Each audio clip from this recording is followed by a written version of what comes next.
Hello छात्रों, BDS online classes में आपका स्वागत है। इंग्लिश ग्रामर में आज हमारा टॉपिक है क्लॉज। क्लॉज क्या होते हैं, इनका प्रयोग किस प्रकार से किया जाता है। तो आज के टॉपिक में हम आज की अपनी क्लास में क्लॉज के बारे में आपको बता रहे हैं। क्लॉज यानी उपवाक्य। क्लॉज का मतलब क्या होता है? उपवाक्य। यानी क्लॉज होते क्या हैं, क्लॉज क्या होते हैं। तो सबसे पहले बात आती है सेंटेंस। इससे ही आपकी समझ में आएगा कि सेंटेंस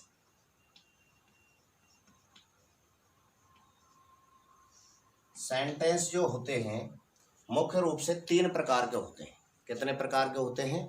तीन प्रकार के होते हैं। पहला होता है सिंपल सेंटेंस। क्या होता है बच्चों? Simple sentence. Simple sentence. दूसरा होता है कॉम्प्लेक्स सेंटेंस। और तीसरा होता है कंपाउंड।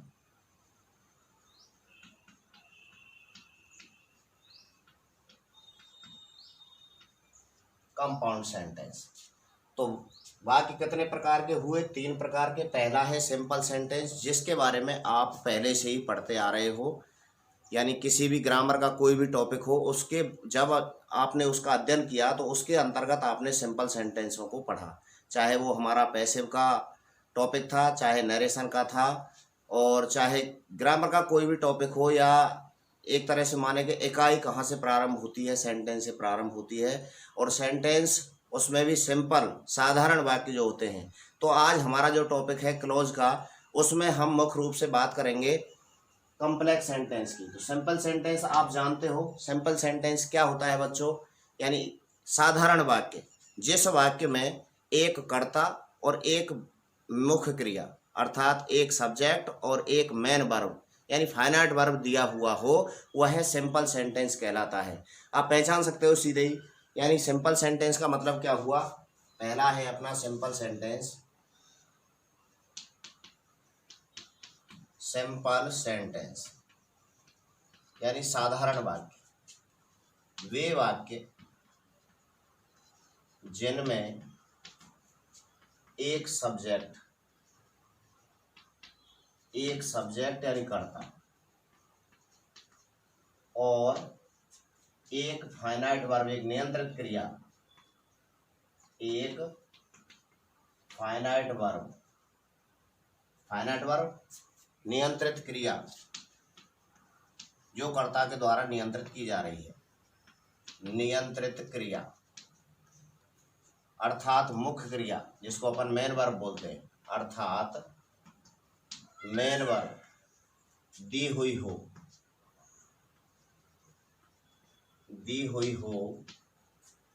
तो वह सिंपल सेंटेंस कहलाता है। क्या कहलाता है बच्चों? सिंपल सेंटेंस कहलाता है। अब आपकी समझ में आ गया कि सिंपल सेंटेंस क्या होता है। अर्थात ऐसा वाक्य जिसके अंतर्गत एक सब्जेक्ट और एक मेन वर्ब दी हुई हो, क्या कहलाता है? सिंपल सेंटेंस कहलाता है। जैसे उदाहरण के तौर पे, I gave him a book. यहाँ देखिए सेंटेंस में सब्जेक्ट और ये हमारी मेन वर्ब। ठीक है बच्चों, क्या है इसमें? एक सब्जेक्ट है और एक मुख्य क्रिया है। और जैसे अन्य वाक्य भी होते हैं,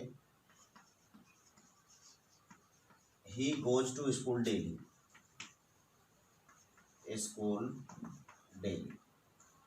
he goes to school daily, इसमें ये सब्जेक्ट है और ये हमारी मेन वर्ब है।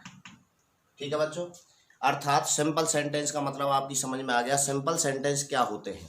सिंपल सेंटेंस ऐसे वाक्य जिनमें एक कर्ता और एक फाइनाइट वर्ब यानी एक मुख्य क्रिया दी हुई हो, तो उन्हें हम सिंपल सेंटेंस के नाम से जानते हैं।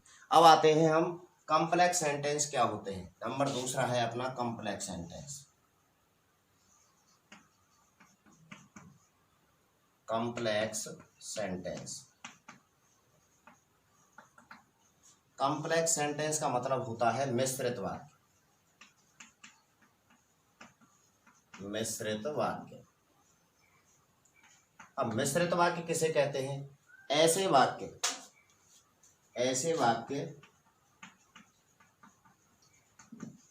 जिनमें एक मुख्य उपवाक्य, एक मेन क्लॉज, मुख्य उपवाक्य,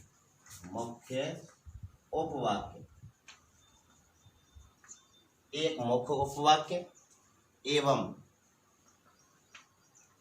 एक या एक से अधिक, एक कम से कम तो एक, नहीं तो एक या एक से अधिक सबऑर्डिनेट क्लॉज,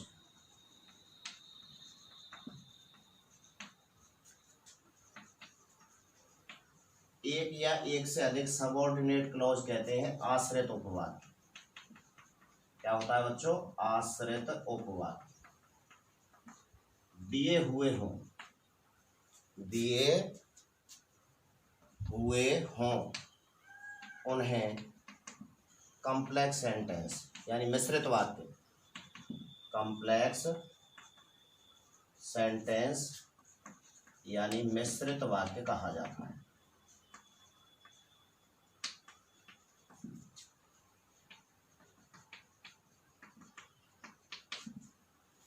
जैसे देखो, this is the boy who stole my pen. This is the boy who stole my pen. तो देखिए इस वाक्य में हमारे पास दो सब्जेक्ट हैं और दो ही फाइनाइट वर्ब नियंत्रित क्रिया है। एक तो वर्ब है हमारी इज और दूसरी है स्टोल। अब आपकी समझ में आ गया होगा। यानी ऐसे वाक्य जिनमें एक से अधिक फाइनाइट वर्ब दी हुई हो, एक से अधिक फाइनाइट वर्ब दी हुई हो अर्थात नियंत्रित क्रियाएं दी हुई हो, तो वो हमारे कॉम्प्लेक्स सेंटेंस होते हैं। सीधी सी बात है, जिसमें एक फाइनाइट वर्ब एक सब्जेक्ट होता है वह हमारा सिंपल सेंटेंस होता है, और कॉम्प्लेक्स सेंटेंस जो होता है उसमें एक या एक से अधिक फाइनाइट वर्ब का प्रयोग किया गया हो, या जिसमें एक सबऑर्डिनेटिंग कंजक्शन दिया हुआ हो। अब यहाँ कंजक्शन दिया हुआ है, सबऑर्डिनेट क्लॉज का कंजक्शन है हु। ठीक है बच्चों। अच्छा, अब बात आती है कि भाई हमें मेन क्लॉज और सबऑर्डिनेट क्लॉज को कैसे पहचानना है कि कौन सा मेन क्लॉज होता है और कौन सा सबऑर्डिनेट क्लॉज होता है। तो इसके लिए क्या करना है, हमें सबसे पहले तो हमारी समझ में आना चाहिए कि कॉम्प्लेक्स सेंटेंस होता क्या है। कॉम्प्लेक्स सेंटेंस के लिए बता दिया, कॉम्प्लेक्स सेंटेंस वही होता है जिसमें एक से अधिक फाइनाइट वर्ब का प्रयोग किया गया हो, कॉम्प्लेक्स सेंटेंस कहलाता है। या जिसमें ये कहें कि जिसमें एक मेन क्लॉज या एक सबऑर्डिनेट क्लॉज, कम से कम एक मेन क्लॉज, एक या एक से अधिक सबऑर्डिनेट क्लॉज आश्रित उपवाक्य दिए हुए हों, उन्हें हम कॉम्प्लेक्स सेंटेंस के नाम से जानते हैं। अब दो चीज आई हमारे सामने, एक आई मेन क्लॉज और दूसरी आई सबऑर्डिनेट क्लॉज। तो मेन क्लॉज क्या होता है और सबऑर्डिनेट क्लॉज क्या होता है? तो मेन क्लॉज मुख्य उपवाक्य, जिस वाक्य में कोई कंजक्शन लगा हुआ नहीं रहता है वो हमारा मुख्य उपवाक्य होता है, और जिस वाक्य में कोई कंजक्शन लगा हुआ रहता है, कोई कनेक्टिव लगा हुआ रहता है, वह हमारा सबऑर्डिनेट क्लॉज होता है। तो इसमें हम पहचान सकते हैं कि हमारा मुख्य उपवाक्य कौन सा है और सबऑर्डिनेट यानी आश्रित उपवाक्य कौन सा है। तो देखो बच्चों, this is the boy who stole my pen. ठीक है। और एग्जाम्पल के लिए दूसरा लिख दूं मैं, if you work hard you will pass. यदि तुम कठोर परिश्रम करोगे तो पास करते हो तो पास हो जाओगे। तो इसमें देखिए यहाँ इफ लगा हुआ है, इफ यू वर्क हार्ड, यहां से यहां तक, यू विल पास। तो इसमें हमारा कौन सा मेन क्लॉज है और कौन सा सबऑर्डिनेट क्लॉज है? तो मेन क्लॉज के लिए मैं अभी बता रहा था, मेन क्लॉज जिसमें कोई सबऑर्डिनेटिंग कंजक्शन लगा हुआ नहीं हो, मेन क्लॉज कहलाता है। और सबऑर्डिनेट क्लॉज कौन सा होता है? जिसमें कोई सबऑर्डिनेट कंजक्शन लगा हुआ रहता है। तो इसमें देखिए, इफ यू वर्क हार्ड, यहाँ इफ जो है वो है सबऑर्डिनेटिंग क्या है अपना सबऑर्डिनेटिंग कंजक्शन लगा हुआ है, तो ये तो हुआ हमारा सबऑर्डिनेट क्लॉज, सबऑर्डिनेट क्लॉज। और इसमें जिसमें कोई कंजक्शन लगा हुआ नहीं रहता है वो होता है हमारा मेन क्लॉज। ये हो गया मुख्य उपवाक्य और ये हो गया आश्रित उपवाक्य। अब आप पहचान कर सकते हो कि मेन क्लॉज कौन सा होता है और सबऑर्डिनेट क्लॉज कौन सा होता है। तो इसके लिए लिखेंगे अपन, आप यहां तक इसे नोट कीजिए।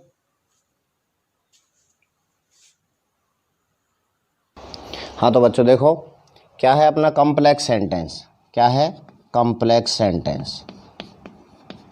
कॉम्प्लेक्स सेंटेंस इसके मुख्य रूप से दो भाग होते हैं, जैसा कि मैंने अभी आपको बताया था, एक मेन क्लॉज और दूसरा सबऑर्डिनेट क्लॉज। कॉम्प्लेक्स सेंटेंस इसके मुख्य रूप से दो भाग होते हैं।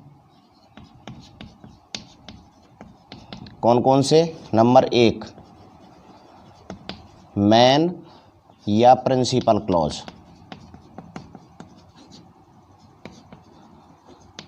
मेन क्लॉज या प्रिंसिपल क्लॉज दोनों का मतलब एक ही होता है, मुख्य उपभाग, मुख्य उपवाक्य। और दूसरा है सबऑर्डिनेट, सबऑर्डिनेट क्लॉज यानी आश्रित उपवाक्य। इसका मतलब क्या होता है बच्चों? आश्रित उपवाक्य। मेन या प्रिंसिपल क्लॉज और सबऑर्डिनेट क्लॉज यानी मुख्य उपवाक्य और आश्रित उपवाक्य। अब दोनों में क्या अंतर है? तो मेन क्लॉज कौन सा होता है, सबऑर्डिनेट क्लॉज कौन सा होता है?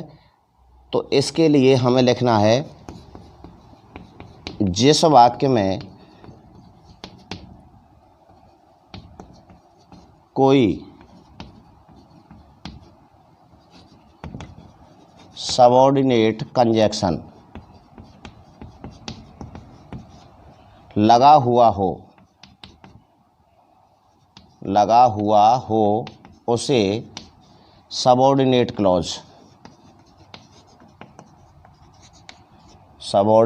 क्लॉज कहा जाता है।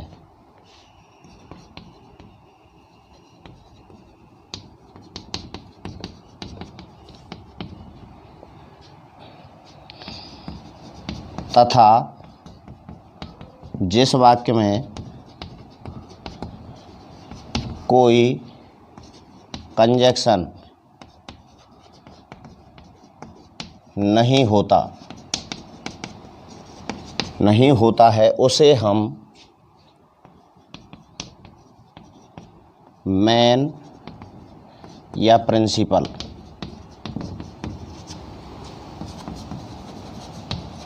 क्लॉज के नाम से जानते हैं।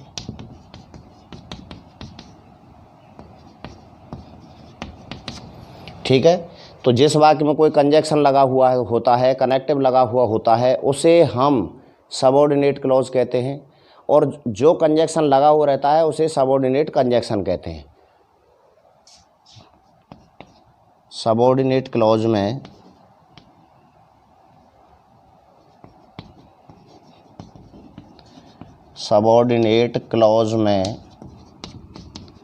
जो कंजक्शन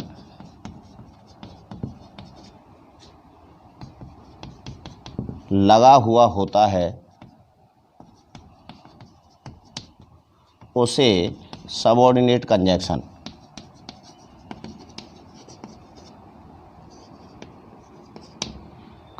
कहा जाता है।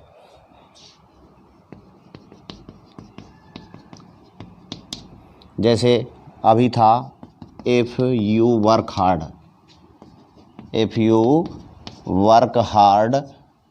यू विल पास, ये सेंटेंस था। तो ये है हमारा सबऑर्डिनेट कंजक्शन और ये हमारा सबऑर्डिनेट क्लॉज, क्योंकि इसमें कनेक्टिव इफ़ लगा हुआ है। ठीक है, और ये हमारा है main clause, you will pass main clause कह सकते हैं या प्रिंसिपल क्लॉज कह सकते हैं। तो ये तो है मेन क्लॉज और ये है हमारा सबऑर्डिनेट क्लॉज।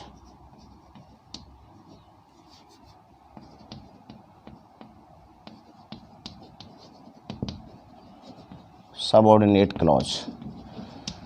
तो बच्चों सबऑर्डिनेट जो क्लॉज होते हैं वे मुख्य रूप से 3 प्रकार के होते हैं। सबऑर्डिनेट क्लॉज कितने प्रकार के होते हैं?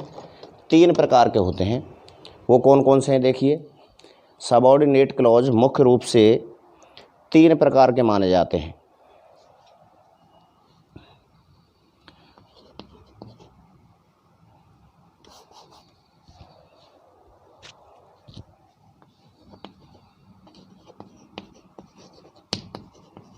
सबऑर्डिनेट क्लॉज मुख्य रूप से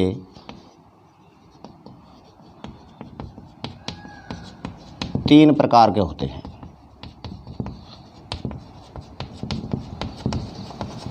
कौन कौन से हैं? पहला है नंबर 1, पहला है बच्चों नाउन क्लॉज, संज्ञा उपवाक्य। नाउन क्लॉज, संज्ञा उपवाक्य।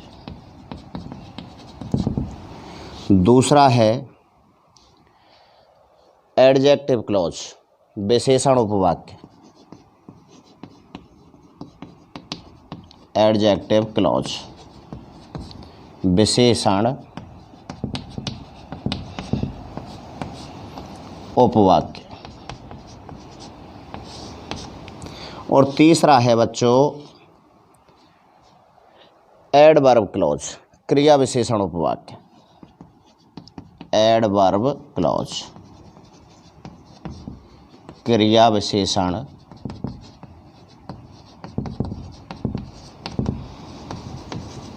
उपवाक्य।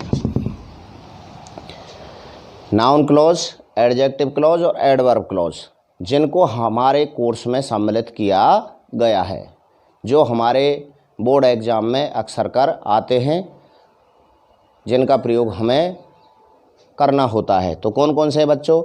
नाउन क्लॉज, संज्ञा उपवाक्य। दूसरा है एडजेक्टिव क्लॉज, विशेषण उपवाक्य। और तीसरा है एडवर्ब क्लॉज यानी क्रिया विशेषण उपवाक्य। अब नाउन क्लॉज क्या होते हैं, एडजेक्टिव क्लॉज क्या होते हैं, इनकी क्या पहचान होती है, इनको कहाँ पर और किस तरीके से काम में लिया जाता है, और एडवर्ब क्लॉज क्या होते हैं। तो सबसे पहले है हमारा नाउन क्लॉज। तो नाउन क्लॉज क्या होता है? तो नाउन क्लॉज में अपन लिखेंगे, तो यहाँ तक आपने शायद लिख लिया हो, तो मैं ऊपर से इसको साफ़ किए देता हूँ।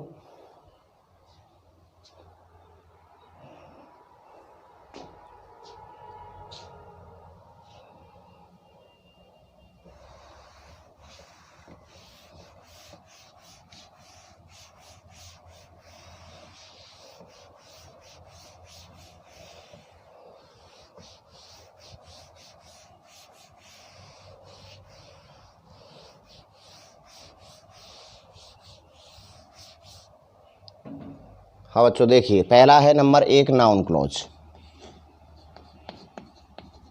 नाउन क्लॉज, संज्ञा उपवाक्य। क्या होते हैं संज्ञा उपवाक्य? इसमें अपन लिखेंगे वह वाक्य जो संज्ञा विशेष को इंगित करता है उसे संज्ञा उपवाक्य कहा जाता है। वह वाक्य जो नाउन यानी संज्ञा विशेष को इंगित करता है उसे नाउन क्लॉज संज्ञा उपवाक्य कहा जाता है। आ गया समझ में? नाउन क्लॉज क्या होता है? जो संज्ञा विशेष को दर्शाता है, बताता है या इंगित करता है, हमारा नाउन क्लॉज कहलाता है। ये नाउन क्लॉज 2 प्रकार के होते हैं। नाउन क्लॉज 2 प्रकार के होते हैं। ये मुख्य रूप से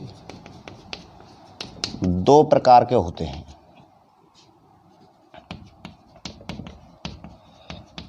नंबर 1 पहला है दैट नाउन क्लॉज,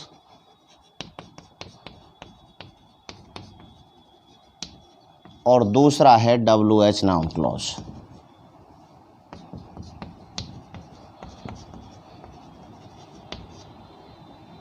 तो नाउन क्लॉज कितने प्रकार के हुए बच्चों? दो प्रकार के। पहला दैट नाउन क्लॉज और दूसरा है WH noun clause. That noun clause क्या होता है? तो दैट नाउन क्लॉज के लिए वह क्लॉज या वह उपवाक्य जो केवल साधारण उपवाक्यों को जोड़ता है उसे दैट नाउन क्लॉज के नाम से जाना जाता है। क्या होता है? नंबर 1 पहला दैट नाउन क्लॉज क्या होता है? दैट नाउन क्लॉज वह वाक्य, वह उपवाक्य जो दो साधारण उपवाक्यों को जोड़ता है। वह उपवाक्य जो दो साधारण उपवाक्यों को जोड़ता है, दैट नाउन क्लॉज कहलाता है।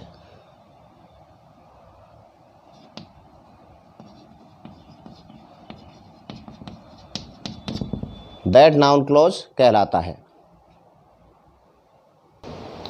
हाँ तो बच्चों देखो, दैट नाउन क्लॉज कहलाता है। दूसरा है WH noun clause. WH noun clause. WH noun clause क्या होता है?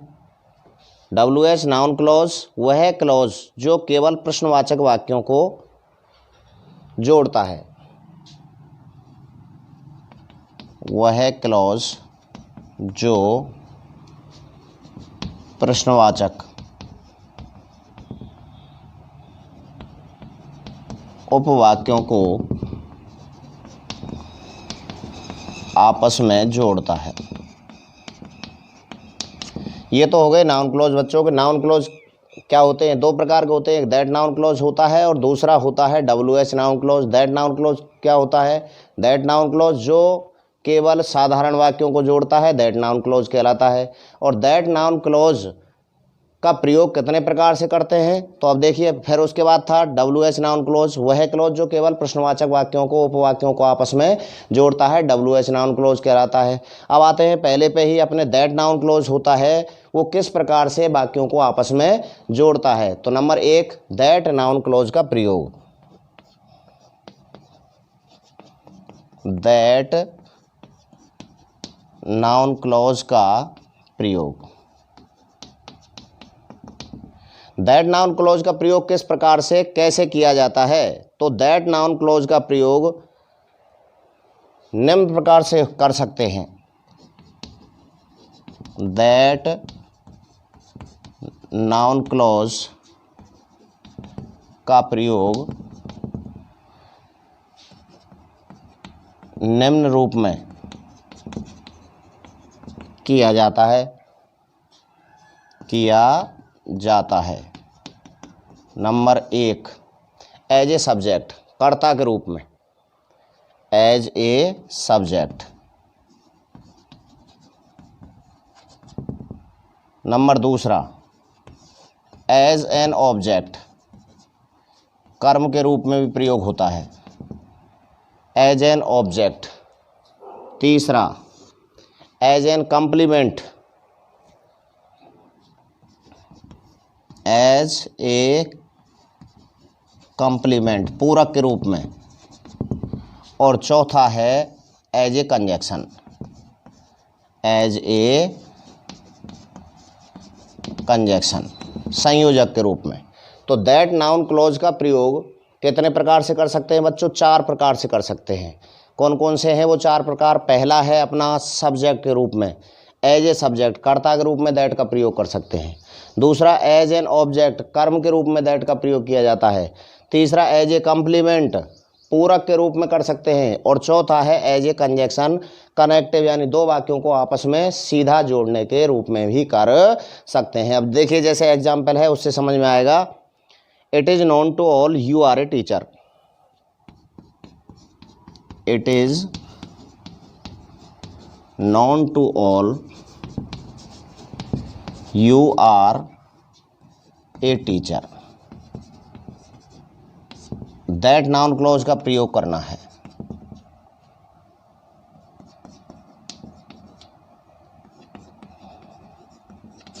क्या लिखेंगे अब देखो, it is known to all, कर्ता के रूप में करना है तो यहाँ कर्ता की जगह पे इसको हटाएंगे, क्या लगाएंगे, that is known to all, you are ए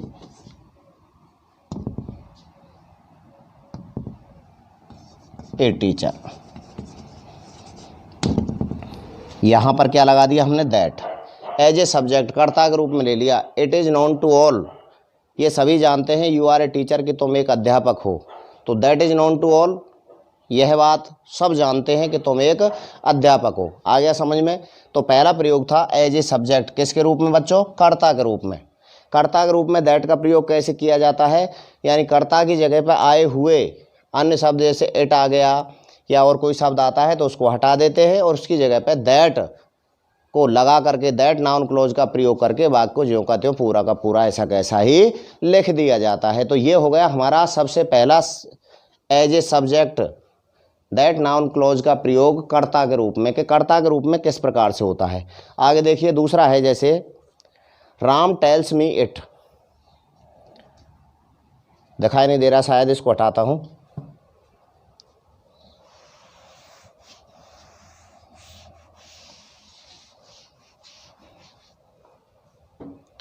देखिए Ram tells me it, full stop, वाक्य है he has caught a robber, he has caught a robber, that noun clause का प्रयोग करना है, किसके रूप में करना है, एज एन ऑब्जेक्ट, कर्म के रूप में करना है। तो देखिए ये तो कर्ता हो गया, ये मेन वर्ब हो गई, ये कर्म हो गया और ये आ गया, ठीक है बच्चों। It, Ram tells me it, तो क्या बनेगा अब, Ram tells me that he has caught a robber. तो यहाँ ऑब्जेक्ट के रूप में हो गया दैट का प्रयोग, दैट नाउन क्लोज का प्रयोग किसके रूप में, एज एन ऑब्जेक्ट, एक कर्म के रूप में, ठीक है बच्चों। क्या है, पहले इसमें था किसके रूप में था, एज ए सब्जेक्ट, दूसरे में है as an object. As a complement, पूरक के रूप में भी इसका प्रयोग किया जाता है। पूरक के रूप में कैसे प्रयोग किया जाता है, जैसे देखिए सहायक, इसको मैं यहाँ से हटा देता हूँ, आप इसको अपनी कॉपी में नोट कीजिए। हाँ बच्चों देखिए और एग्जाम्पल बताता हूँ मैं, आई नो इट, पहला वाक्य। दूसरा है they have won the match, that noun clause का प्रयोग करना है ऑब्जेक्ट के रूप में, that noun clause as an object. I know it, they have won the match, तो यहाँ आई सब्जेक्ट है, नो मैन वर्ब है और इट क्या है, ऑब्जेक्ट है। तो यहाँ से इसको हटा देंगे और इसकी जगह पे क्या लगाएंगे बच्चों, क्या बनेगा, I know that they have won the match. अब आपकी समझ में आ गया होगा। पहले वाले वाक्य में दो ऑब्जेक्ट थे, एक डायरेक्ट और एक इनडायरेक्ट, तो मैंने एक ऑब्जेक्ट को उसमें से हटाया था इट को और उसकी जगह पे क्या लगाया था, दैट। अब इसमें एक ऑब्जेक्ट आया है आई नो इट, इट को यहाँ से हटा दिया क्योंकि हम दैट नाउन क्लोज से वाक्य को पुनः बना रहे हैं, पुनः लिखा जा रहा है। तो क्या करेंगे, ऑब्जेक्ट जो पहले जो सेंटेंस में आया हुआ है उसको हटा देंगे, उसकी जगह पे दैट को लगा देंगे। क्या बन गया, I know that they have won the match. अगला देखिए तीसरा प्रयोग था अपना एज ए कम्प्लीमेंट, पूरक के रूप में कहाँ प्रयुक्त होता है। जैसे एग्जाम्पल है Ravi knows this, Ravi knows this पहला वाक्य, और दूसरा है Sachin is a great player, Sachin is a great player. That noun clause का प्रयोग करना है किसके रूप में? कंप्लीमेंट, कंप्लीमेंट पूरक के रूप में। ठीक है, तो यहाँ देखिए कंप्लीमेंट पूरक यानी कंप्लीमेंट सूचक शब्द है हमारे पास क्या? दिस। क्या है? दिस। दिस और दैट एक दूसरे के कंप्लीमेंट होते हैं। ठीक है बच्चों, तो इसकी जगह पे हमें क्या लगाना है? सीधी सी बात है, वाक्य को पुनः लिखना है, इसको हटा देंगे और यहाँ इसकी जगह पे दैट लगा देंगे। तो क्या आएगा? रवि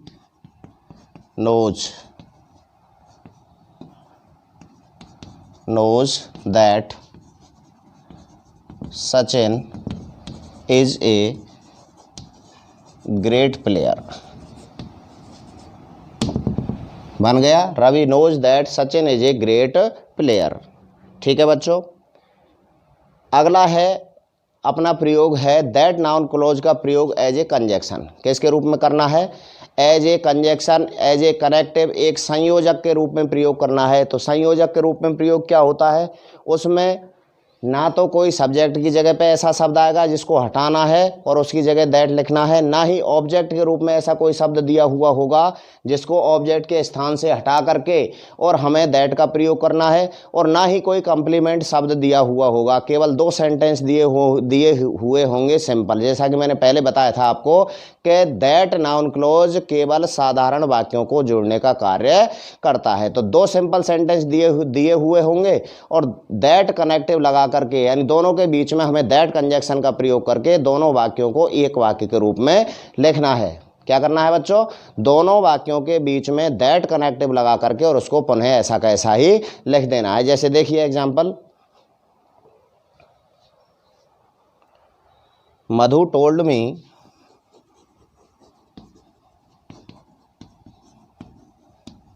पहला, Madhu told me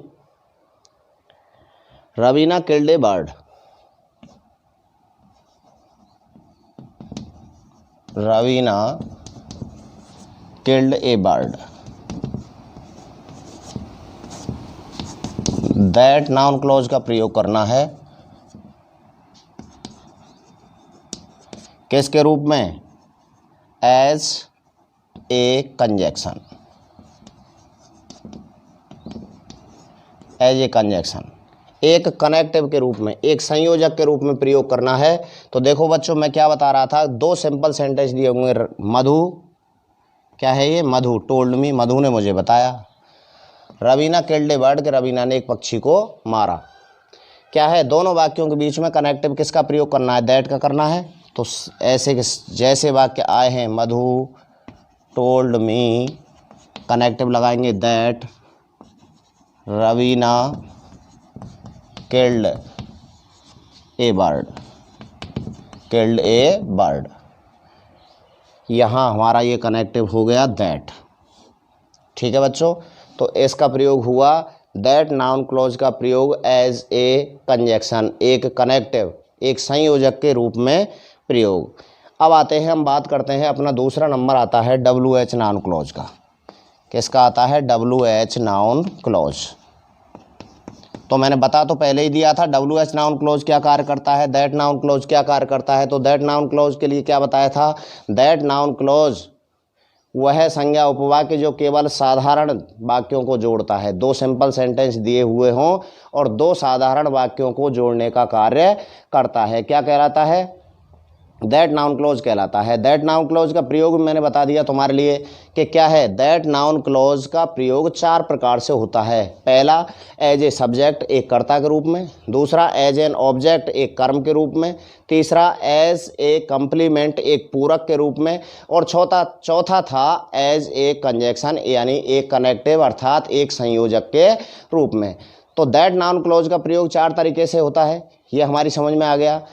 with example मैंने आपको बता दिया, सब्जेक्ट के रूप में, सब्जेक्ट की जगह पे कोई ऐसा शब्द दिया हुआ होगा उसको हटा देंगे और सब्जेक्ट के स्थान पर दैट को लगा देंगे। दूसरा था ऑब्जेक्ट, तो ऑब्जेक्ट के स्थान पे किसी वाक्य में ऐसा शब्द दिया हुआ होगा जिसकी जगह पे हमें दैट को लगाना है। तीसरा कंप्लीमेंट को, इस कंप्लीमेंट शब्द ऐसा आएगा जिसकी जगह पे हमें दैट का प्रयोग करना है। और एज ए करेक्टिव के रूप में मैंने अभी बताया है आपको कि 2 साधारण वाक्य दिए हुए होंगे और ब्रैकेट में आपके पास आएगा कि दैट नाउन क्लॉज का प्रयोग करके वाक्य को पुनः हमें लिखना है। तो क्या करना है, दोनों साधारण वाक्यों के बीच में दैट कनेक्टिव को लिख करके और दोनों वाक्यों को जैसा का तैसा लिख दिया जाता है। तो ये हुआ हमारा that noun clause.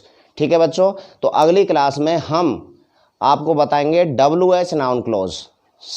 WH noun clause यानी वे वाक्य जो केवल प्रश्नवाचक संज्ञा वाक्यों को जोड़ते हैं। Thank you.